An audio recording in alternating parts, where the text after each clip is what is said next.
ખાસ નજર કરી લઈએ જે બ્રેકિંગ ન્યૂઝ આપણા સ્ક્રીન પર ફ્લેશ થઈ રહ્યા છે। સીપીઆઈના આંકડા આપણને આવતા જોવા મળી રહ્યા છે અને જાન્યુઆરીનો રિટેલ મોંઘવારી દર જે છે એ 2.75% પર આવતો આપણને જોવા મળી રહ્યો છે અને ખાસ ધ્યાન એ રાખવાનું રહેશે કે રિટેલ મોંઘવારી દરનું બેઝ યર જે છે તે અત્યારથી અહીંયા આગળથી બદલવામાં આવ્યું છે।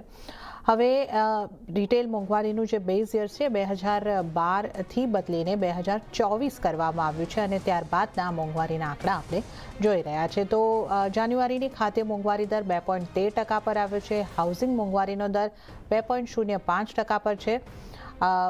ગ્રામીણ મોંઘવારીનો દર 2.73% પર અને શહેરી મોંઘવારીનો દર જે છે એ 2.77% પર આવતો આપણને જોવા મળી રહ્યો છે અને જાન્યુઆરીમાં કપડાં, જૂતા, ચપ્પલ વગેરે જે મોંઘવારી છે એ આપણને 2.98% પર આવતી જોવા મળી રહી છે।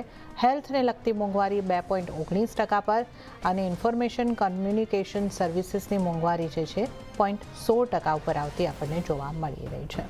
તો આ સીપીઆઈના આંકડા પર આપણે નજર કરી રહ્યા છીએ અને સીપીઆઈના આંકડા અંગે વધુ ચર્ચા કરવા માટે કોહિનૂર મેનેજમેન્ટ સ્કૂલના પ્રોફેસર આદિત્ય શ્રીનિવાસ આપણી સાથે જોડાઈ ગયા છે। આદિત્યજી, સ્વાગત છે આપનું સીએનબીસી બજાર પર। તો કઈ રીતે આપણે આ આંકડાને રીડ કરવા જોઈએ? 2.75% પર જાન્યુઆરીનો મોંઘવારી દર આપણને આવતો જોવા મળી રહ્યો છે। કઈ રીતે તમે જોઈ રહ્યા છો આ દરને? આપણે જો છેલ્લા ત્રણ બેઝિકલી આંકડા જોશું ને તો પહેલા 0.33 હતું, 0.25 આવી મોંઘવારી દર, પછી 1.33 થયું ને આજે 2.75 થયું। હવે આજનો જે મોંઘવારી દર છે ને એ થોડો અગત્યનો કે છે, કારણ કે આપણે જે ઇન્ફ્લેશનનું બેઝ યર છે તે આપણે ચેન્જ કરીને 2012 થી 2024 કર્યું છે ને, જેમાં લગભગ 250 નવી વસ્તુઓ ઉમેરવામાં આવી છે ઇન્ફ્લેશન ઇન્ડેક્સમાં। જેમ કે ઘણી બધી જૂની આઇટમ હતી, ટોર્ચ છે, ટ્રાન્ઝિસ્ટર છે, રેડિયો છે, એ બધાને કાઢીને નેટફ્લિક્સ છે, ઓલા ઉબર પર જે વ્યક્તિઓ ખર્ચે છે એવી ઘણી બધી નવી વસ્તુઓનો સમાવેશ કરવામાં આવ્યો છે। એટલે અત્યારે આ જે ડેટા આવ્યો છે તે વધારે આપણે કહી શકાય કે કરંટ જીવનની જરૂરિયાતો વસ્તુ સાથે વધારે મેળ ખાય છે અને ડેટા વધારે આપણને રિયલિસ્ટિક પિક્ચર બતાવે છે।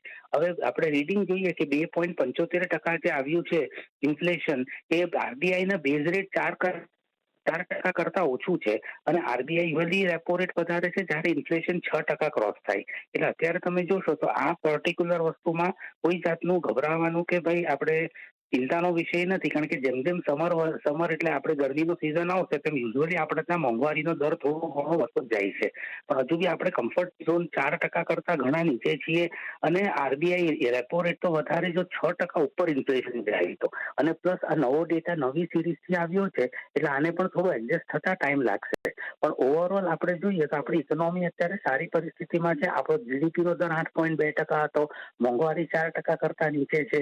આપણો જે ફિસ્કલ ડેફિસિટનો આંકડો આ વખતે બજેટમાં આવ્યો કે ભાઈ 4.3%, તો એ પણ આપણે બેઝિકલી પોઝિટિવ તરફ ઇન્ડિકેટ કરે છે। એટલે ઓવરઓલ જોશું ને તો આપણે ઇકોનોમીના જે મેક્રો ઇકોનોમિક પરિબળ છે એ ઘણા સાઉન્ડ અને ફંડામેન્ટલી વ્યવસ્થિત ચાલે છે આપણી ઇકોનોમી। ઓકે, તો આ બેઝ યરના બદલાવ બાદના જે મોંઘવારીના આંકડા છે આપણે જોઈ રહ્યા છે, એટલે વધારે રિયલિસ્ટિક આંકડા હવે આપણને અહીંયા આગળથી મળશે। એટલે આપણે જો પાછલા આંકડાઓની સાથે સામાન્ય રીતે કમ્પેરિઝન કરતા હોઈએ છીએ, પણ આ એક પહેલી વખતના આ રીતના ચેન્જ બાદના આંકડા છે, એટલે આજે આપણે આવું કમ્પેરિઝન અહીંયા આગળથી નથી કરી રહ્યા, પણ રિયલિસ્ટિક આંકડા છે અને જે આંકડા છે એમાં કોઈ ચિંતાનો વિષય નથી। આદિત્યજી, આપણે આગળ જો વાત કરી લઈએ, જે શહેરી મોંઘવારી અને ગ્રામીણ મોંઘવારી પણ આવતી દેખાય છે। ગ્રામીણ મોંઘવારી 2.73% અને શહેરી મોંઘવારી 2.77%, એટલે આ બંને પણ જે આ ફિગર્સ આવ્યા છે એ પણ એકબીજાના નજીકના છે। એટલે શહેરી અને ગ્રામ બંનેનું જે અર્થતંત્ર છે એક દિશામાં એક સરખી રીતે વધી રહ્યું છે। આપણે જોશું ને તો હવે આપણે ગામડાઓ પણ છે એટલા સસ્તા નથી રહ્યા અને જીવન જરૂરિયાતની વસ્તુઓ ત્યાં પણ થોડી ઘણી મોંઘી થઈ જ છે। તે તમે જોઈ શકો છો કે આપણી ગ્રામીણ અને શહેરી મોંઘવારી બંને આપણે એક જ તરફ ચાલી રહી છે।